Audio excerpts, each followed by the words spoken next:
I bought the cheapest overdrive pedal I could find to see how it compares to my more expensive guitar pedals and to show you the kind of thing that you can expect when you're on a budget. What I didn't expect was actually how well it would hold up, at least in some cases. Now, just heads up, this video is not sponsored by anyone.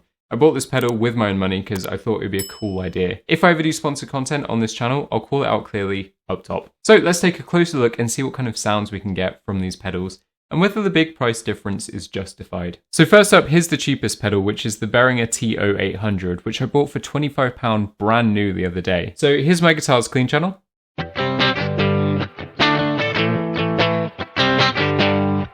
And here's it with the pedal with everything set to 12 o'clock.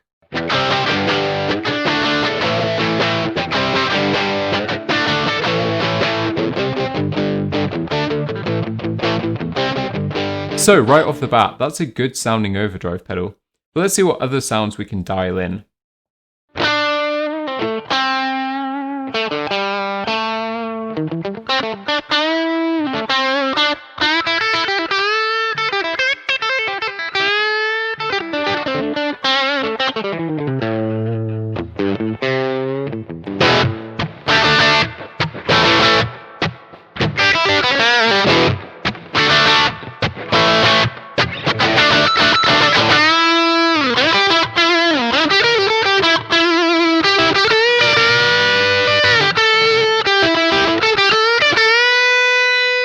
So that's a really versatile sounding overdrive, and that really surprised me when I first tried it. Like, I fully expected to sit down and have this really thin sounding tinny overdrive that was barely usable, but it actually has quite a nice full sound. But after some reading around online, I realised that it sounds good because it copies the circuit of the Ibanez TS-808, like almost identically.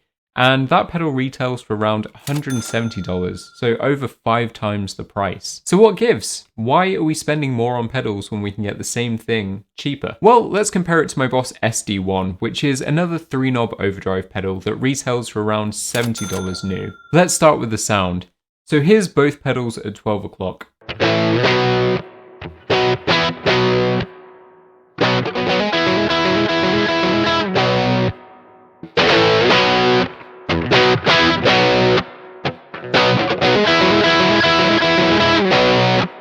Alright, let's dial in some more rock tones. And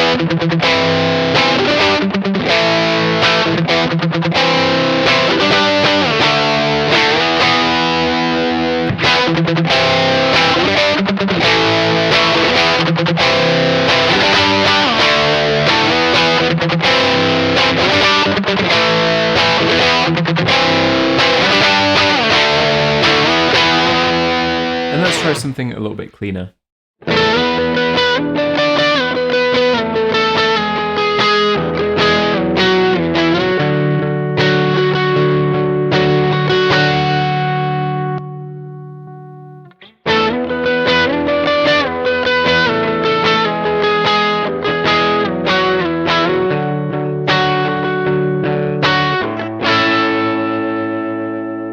While I personally prefer the sound of the SD1 and the range that it has, it's fair to say that the Behringer does hold up, and it can even match its tone at times. But taking a closer look between these pedals shows the main difference between them, and that's the build quality. So this Boss SD1 pedal was actually the first pedal that I ever bought. I bought it about 15 years ago, second hand, so someone else had owned it before me. And I don't think I'll be able to say the same about the Behringer pedal, because I don't think that's going to last 15 years. If I compare the cases, the SD1 and all Boss pedals have this really solid metal case, and it can really take a beating. You know, I've used it live, I've dropped it a lot, and while there's some chips in the paint, the actual case is still intact and it's protecting everything within. The Behringer has a plastic case that, while it is quite thick, I can still bend it quite easily by hand.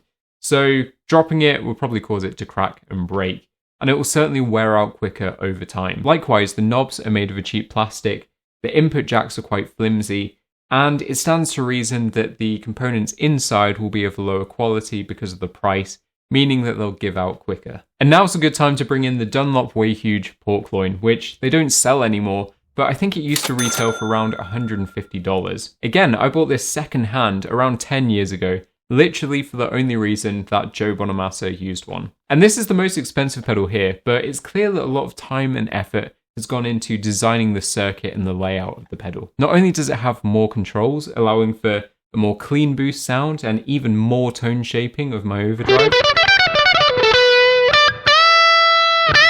but if I take it apart, there's also controls inside that allow for even more tone shaping using these little knobs. So it's a very well designed and well thought out pedal. But again, let's see how it compares to the Behringer pedal.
So, two very different types of overdrive, but the Behringer doesn't sound cheaper, it just sounds different, and I think in some ways it sometimes sounds a little bit better than the Loin. So what does all of this mean?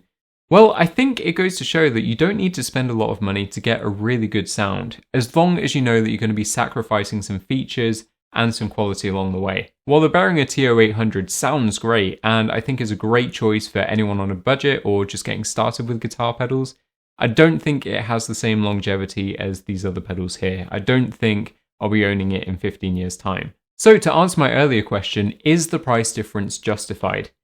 I think it is. I think spending a little bit more money on a more reliable product like the SD1 is worth it, especially if you're going to be going out and playing live. And if you want a pedal like the Loin with those extra features, and you're going to use those extra features, then it's definitely worth spending a little bit more money again to get a pedal where you can really get the sound that you want. So let me know in the comments down below what you think.